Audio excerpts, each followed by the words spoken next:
We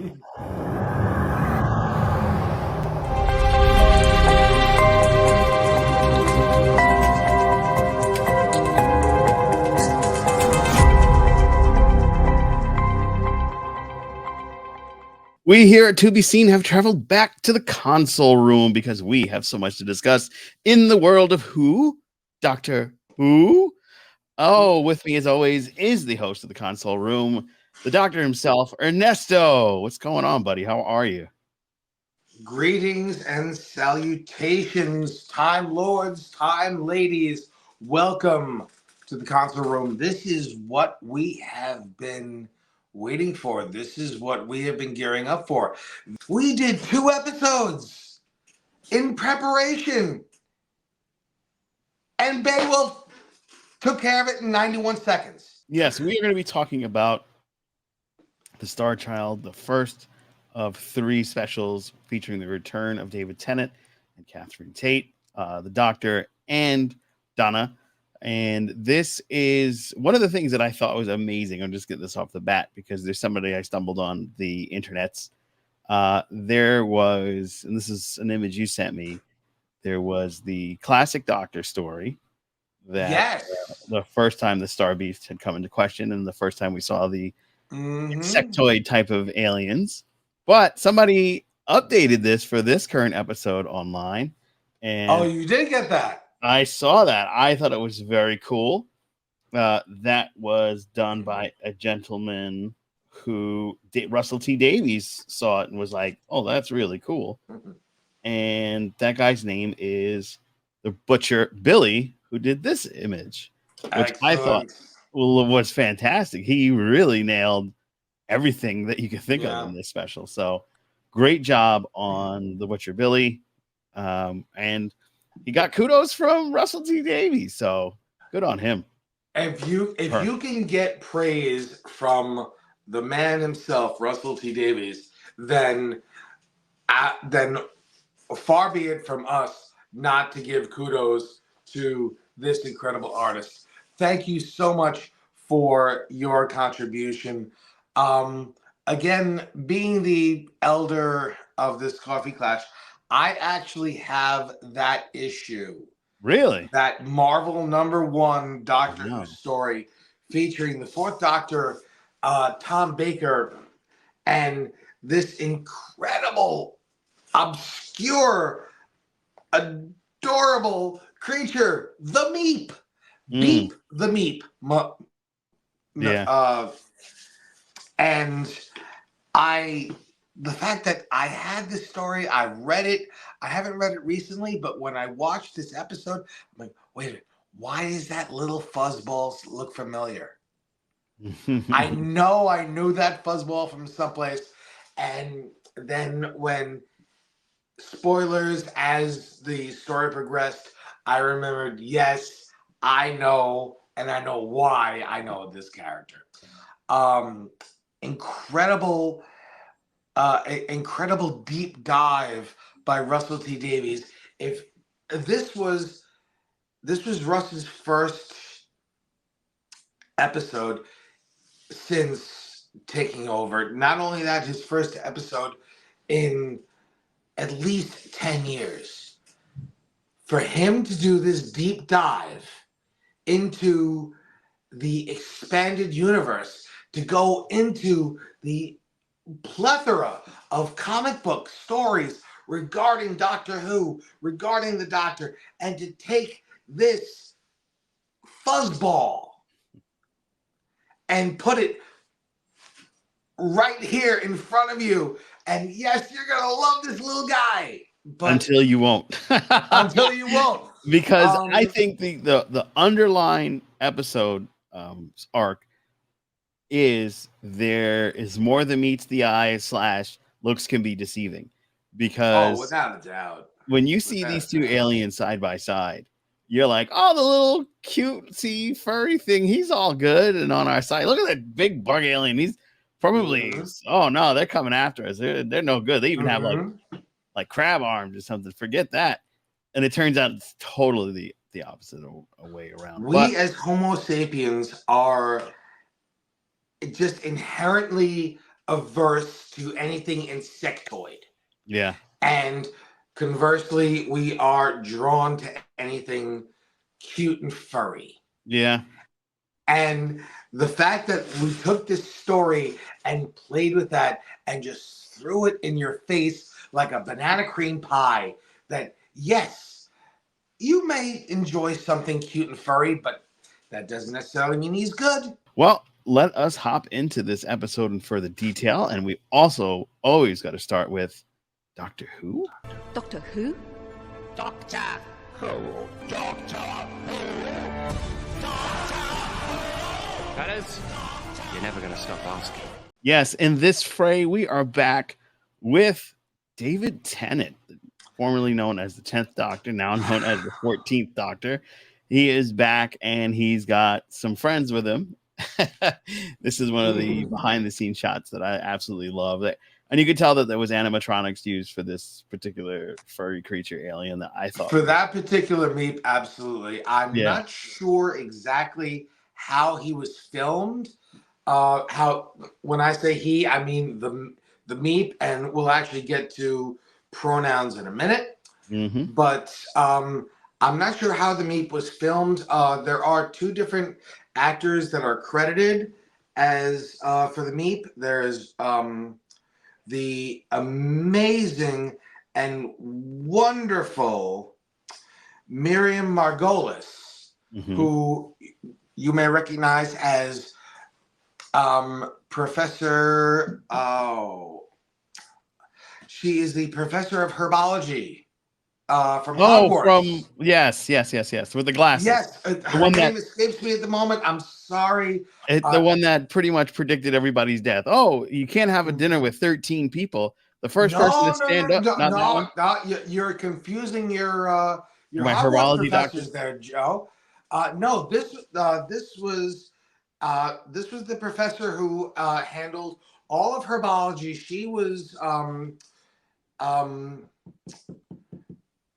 she was the one who took care of the mandrakes with Neville. Neville showed a Professor Sprout. Yes. Gotcha. Played by the again amazing Miriam Margolis. Yes. Yes, that was the voice of that me. one. Okay, However, so I confused it. Yeah. There was also an actress, Celia Faye, who was also credited as the Meep.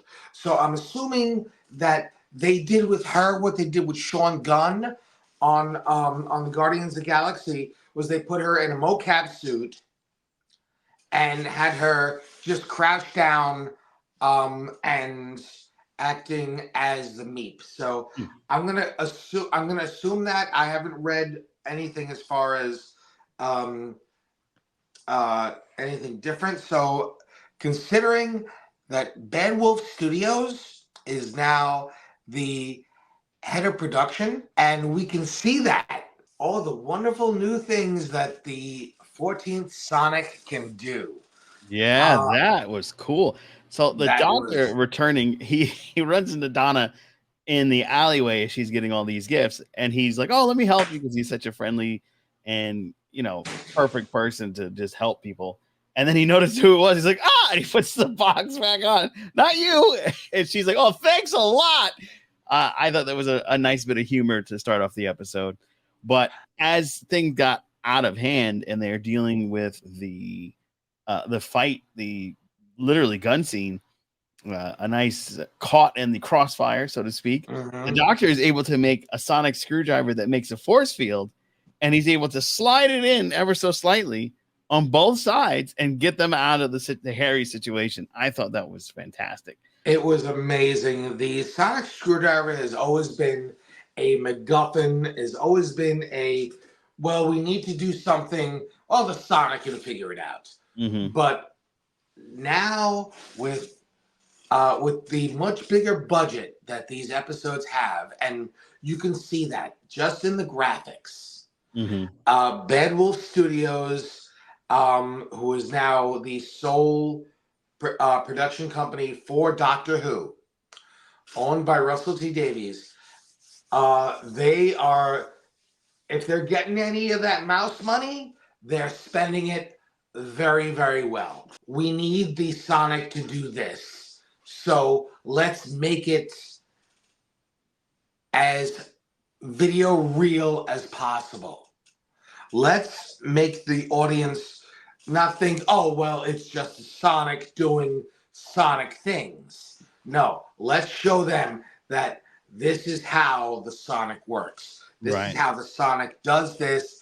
And yeah, the Sonic is now going to protect us. It's going to build this force field that can withstand whether it's Alien fire or bullets human fire. or Yeah. some type of fire, Yeah. but the Sonic will be able to repel this. Yeah. And just one more thing that I love about this current incarnation of Doctor Who.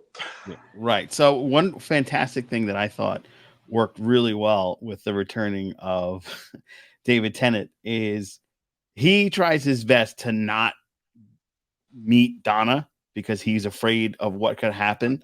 And He has to. and the interaction that they have on the ship where he's trying to, you know, avoid her remembering who he was and everything. And eventually it happens and you get this big reveal because a lot has happened over the years. And Donna's had some life changes that have made her a little bit more grounded, so to speak, I guess you would say, more earthly. She's Definitely more down to earth. yeah. These are things that needed to happen, not only for the character of Donna, but for her being part of the Dr. Donna. Mm-hmm. So please go ahead. Yeah, so David Tennant returning to this role and them building this arc around the situation that we had, as we discussed from the Stolen Earth and in our first episode, she still had this issue where if she remembers the Doctor, she'll die because she can't handle all of that energy from a Time Lord in her human body. But as it would turn out, Donna had a daughter, and that Not just a daughter, right, a binary a daughter. non-binary Non-binary, exactly. daughter. Yeah, so whose name was Rose. And I loved when Donna was like, "Oh, Rose, help me out." And he goes, David Tennant's doctor, what? Rose? What? So I thought that was incredible. It was a lot The of fun. fact that her chosen name was Rose Yeah. speaks volumes. Obviously erased. There were obviously, memories and dreams of her time with the Doctor, and that seeped through to her child. But her child, through their transition, chose the name Rose. Yeah. Now, the wonderful thing about Doctor Who, and especially modern Doctor Who, we have so many fans, writers, actors, all of us together have so broadened our minds. Myself, I am the father of a trans child. I'm saying this not for any other reason other than it as a thank you to Russell T Davies, because the mundane, day-to-day things Donna discussing with her mother, Sylvia, about pronouns is something that any trans mother or father or family member has had this discussion. We know what it's like. Sometimes I still get confused. Yeah, we do.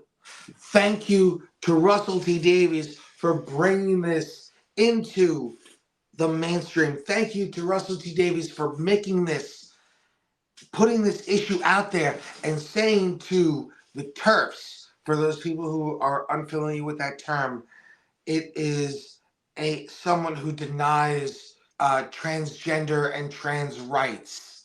And there is one author in particular whose name we will not mention. This particular author has made billions with a B in their writings. And in their writings, the LGBTQ plus community and the trans community have found niches in this particular writer's writings. They found a home in the universe that this writer has built. And this particular writer has come out and denounced the trans community, and for what little we as a podcast network can do, I want to make sure that everyone who is LGBTQ, trans, anyone who is on the spectrum, who is watching this, who is listening to this, we are here for you. We feel you. We see you. We respect and we love you. Yes. And we welcome you. So Rose is played in this show by Yasmine Finney, and Yes, they are an actor who was in Mars and Heartstopper, and this is their third role, which I find to be very fascinating and very good. They on are them. they are an amazing actor. I'm not sure of their particular pronouns, so I'm going to use the they. Very physically attractive, obviously, and very well versed in what they are and what they do. So much kudos to them. We'll get more into them in the companions discussion. But for now, I just want to touch one more thing on this particular doctor. The 14th doctor. The doctor comes right out and says, I am indeed the 14th doctor. This face has come back. I used to wear a bow tie. I was an angry Scottishman. I was a woman, and now here I am. I'm paraphrasing, of course. David Tennant does a much better job delivering that line. But here we are, a brand new Sonic that does all these amazing things with a new console room, which we'll get to, I'm sure, at the end. But that unveil was absolutely amazing. No, we can definitely get into that now. I mean, look at this console room. Oh, so bright, and the round glowy things are back. The round things are back. Yes. Anyone who was a fan of classic Who remembers the round things. Yes. And I really like the throwback they gave to Pertwee's doctor. Yes. Because it's very absolutely. Yeah, it's very reminiscent of what he it's had. a combination. The set is definitely a combination of the classic doctors with a little bit of Matt Smith forward because of the gangway leading to the doors. Yeah. The walkways leading down underneath the console room. It's an amazing combination of the two.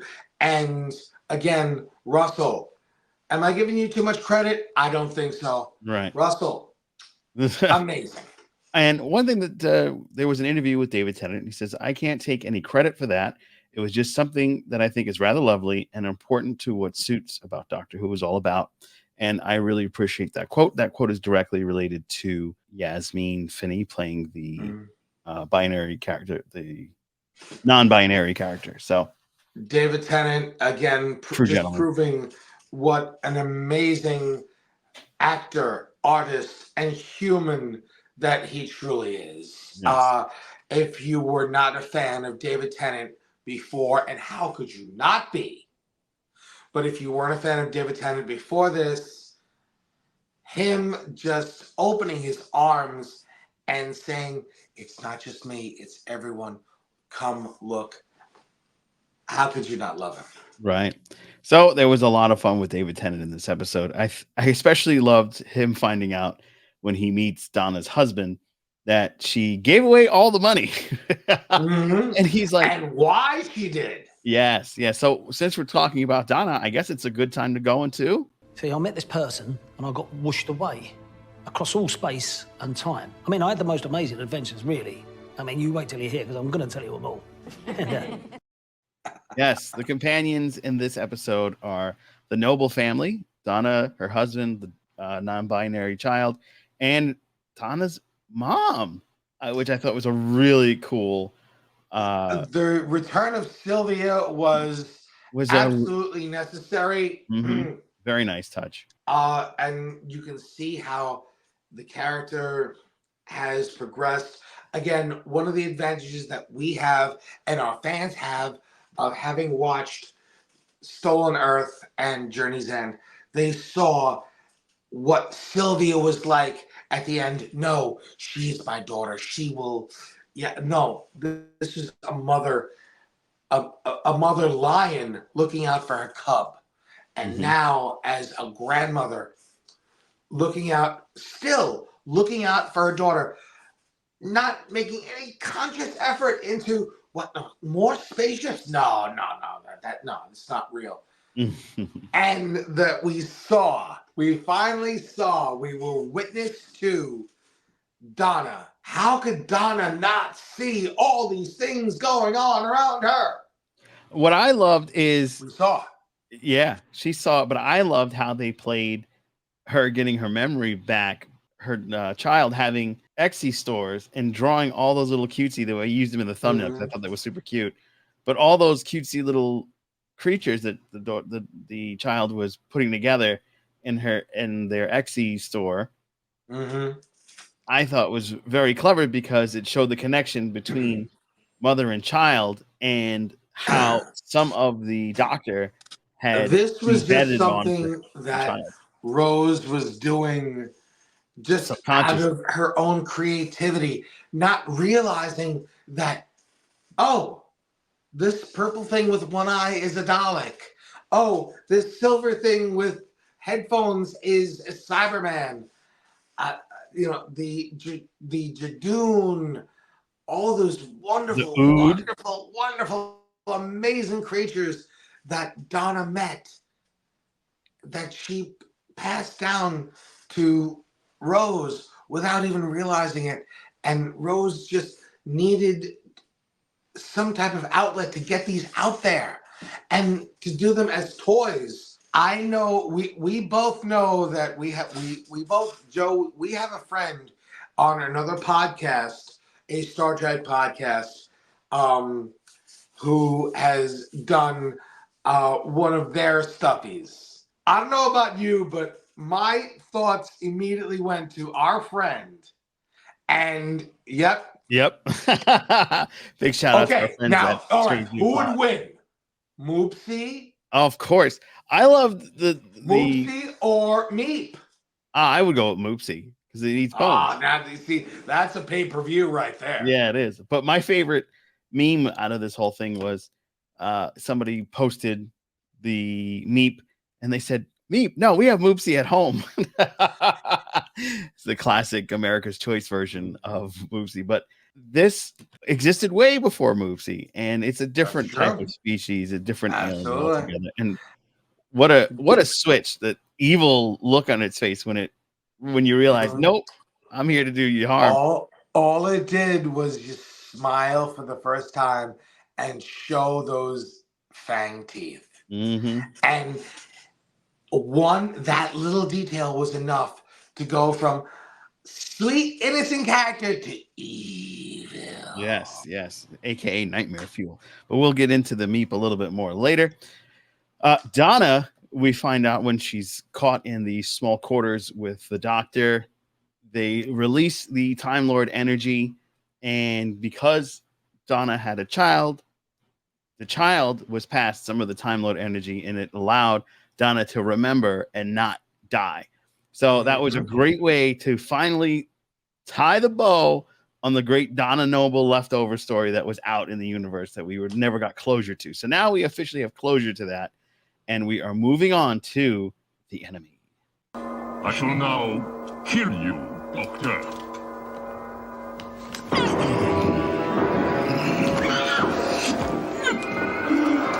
In this iteration of Doctor Who, we've got the great switcheroo. We thought that the bug-eyed aliens would be the enemy, but it turns out the ferocious foe was the Meep. an alien that kind of reminds me of one part Gizmo, one part Moopsy, one part alien, because of the way that the long extremities were. I thought it was Never trust the cute one. There was a study done years ago in conjunction with Disney as far as how to draw something that is physically appealing. And one of the things that they determined with the study was the big eyes. If you draw something with big eyes, immediately humans are going to think that it's adorable. And not just humans, because even the doctor said, oh, oh, how cute. how cute. Yeah. And what's funny, because they both had really big eyes. True. But the one color had- red, Right. the big red eyes were like, oh, okay, red's bad. You know what I mean? We're just kind of ingrained to automatically assume if something's coming at you with a gun and big red eyes, oh, it's bad. You can't trust that. Not to mention the whole insectoid look form thing of them. Right. As Homo sapiens, we are just ingrained to have an aversion to anything insectoid. And this insectoid coming after this cute furry thing with the big yellow eyes. But at the end of the day, who do we realize is the true villain? Evil. Yeah. And what an interesting... Never trust anything cute. Yes. What an interesting plot that this little alien had. He was reversing the engines on his... it's...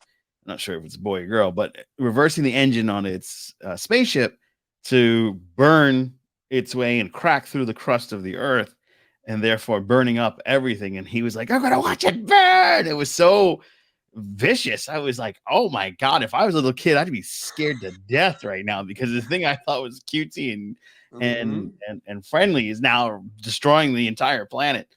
So I thought that it was a really cool switch, and I really liked the plot, because you have the alien ship that was crash landing to Earth. Everybody realizes that there's now aliens all over again. The mother realized that Donna's mother realized, oh, okay, this is something I've been here before, done that, but a lot of people have forgotten because it's been some time. So they're experiencing alien contact for the first time. People are freaking out, especially the young child that was hanging around with Rose. And when they see the alien for the first time, it's like, Rose wasn't too frightened, but she, was just startled a little bit, and she kind of sensed that the alien was nearby. There are another couple of characters that we definitely need to shout out. One in particular, Shirley Ann Binghamton, played by the wonderful Ruth Madeley. Forgive me if I'm messing up her name. Madeley, Madeley. Oh, yes. Yes. A wonderful actress. She is actually disabled. Yes. Yes. There's a lot of great representation in this season of Doctor Who. Wonderful That was actually, thank you. I was about to... You had the representation that we have just started roll out. Okay. Here we go. Russell T. Davies. Oh, you want representation? Well, here we go. A unit scientific advisor, number 56. The 56th unit advisor is this young lady in a wheelchair. The actress herself has suffered from spina bifida as a child. So she has been in a wheelchair for most of her life. So kudos to the actress and our undying respect.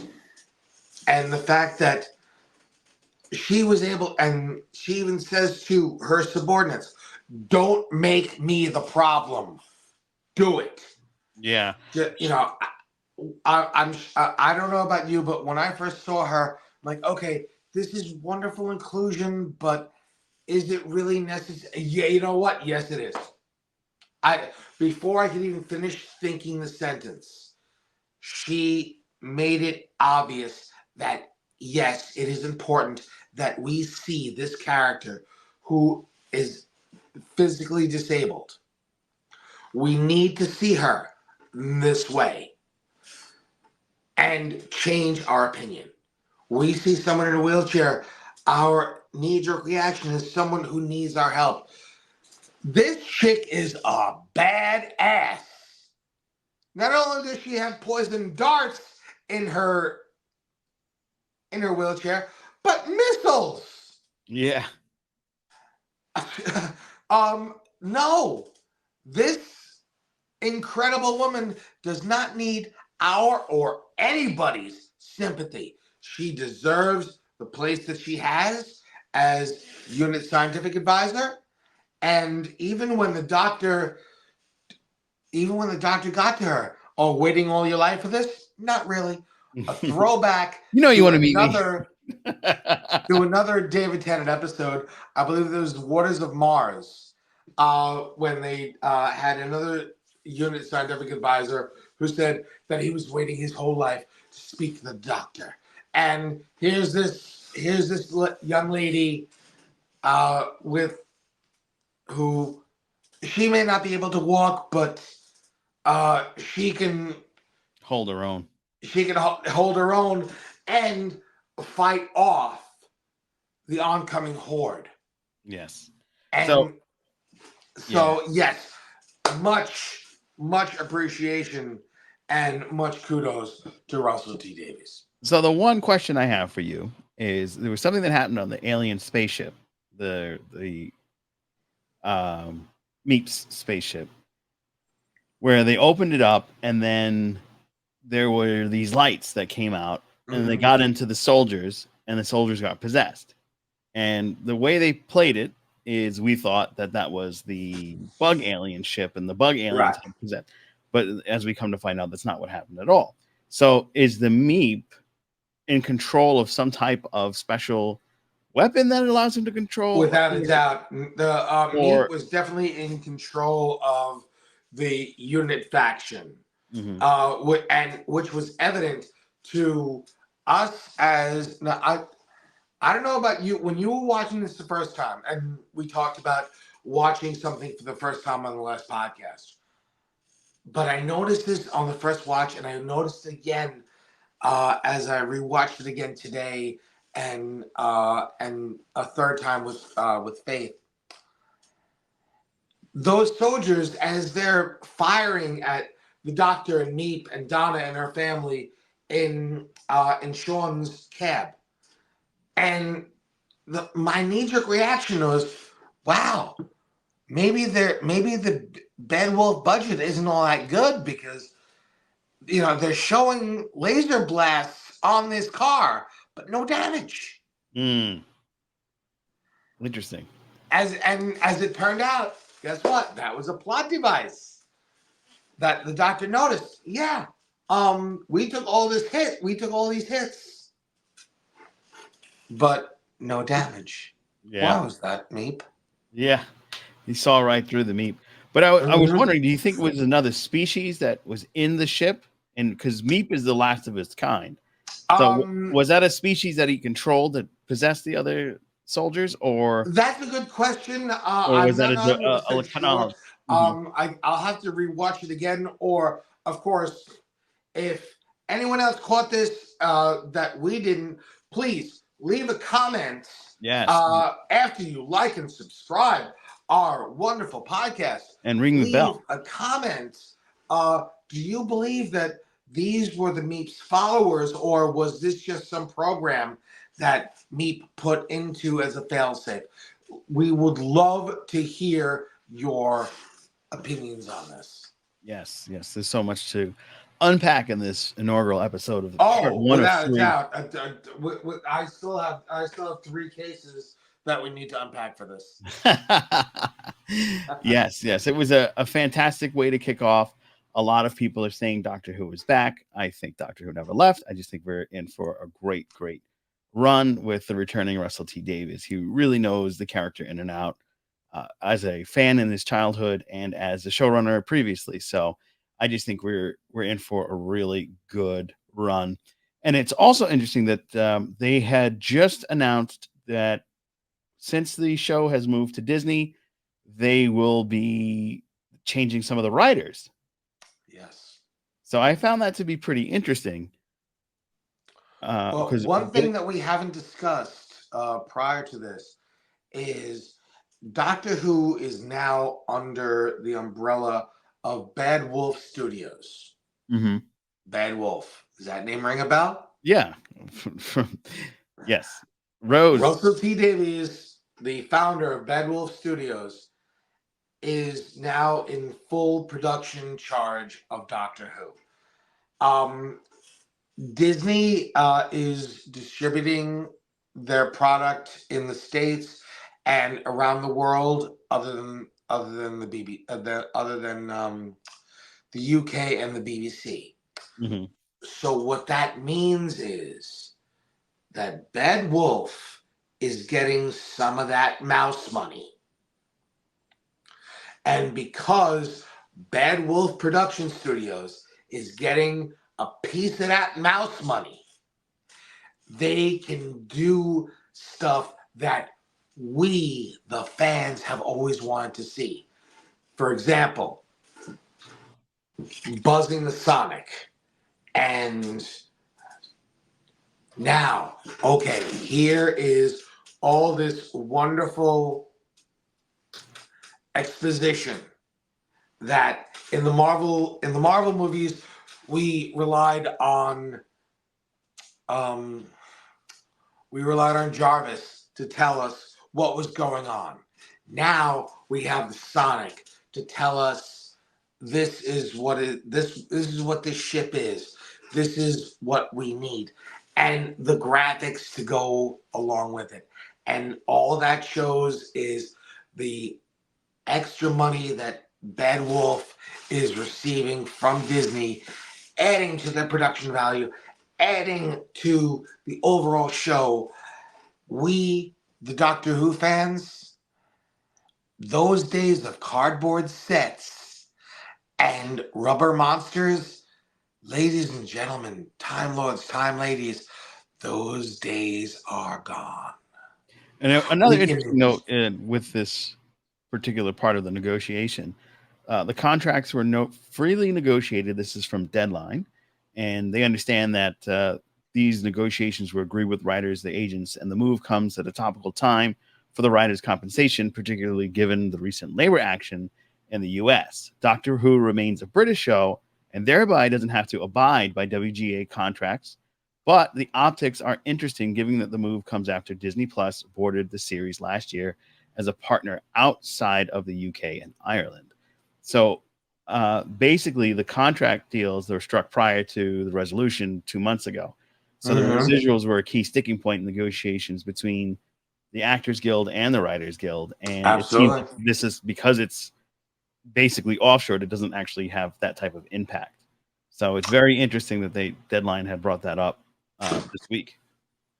So What's my big question is, and again, to any of our fans, perhaps maybe we have any actors who work in both the United States and in the UK. If they could possibly, in the comments, answer these questions, because as far as to us silly Americans who are of these contracts, to our understanding, the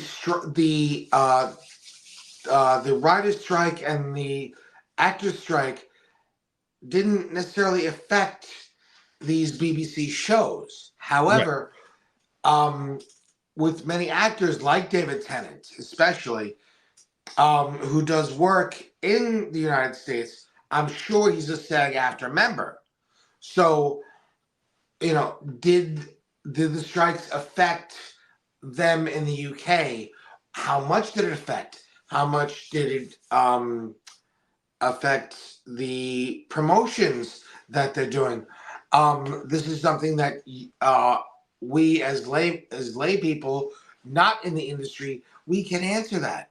But that doesn't mean that we're not curious. So if anyone else would love to come forward, please let us know. Please contact us. and we'll be happy to have you on as a guest in a future episode of the Console Room. Yeah, so that is going to wrap it up for this episode of the Console Room, where we deep dive into the Doctor Who episodes. We're currently doing the specials, the 3 of them. So join us next week for the next episode in this fray of specials. And we are excited to also announce that there is a lot of fun being had and going on our sister channels and on this channel. One of the things in particular that we are very excited to talk about is the upcoming movie. Well, that actually released, but just released yesterday.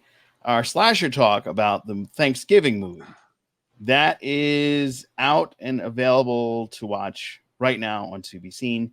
You can go check that out. We actually are speaking with one of the background actors in this episode, so you are more than welcome to comment, say hello, discuss anything that's on your mind on that episode. It was a lot of fun to talk to the background actor for some of the serious and gory kills that they have in this show.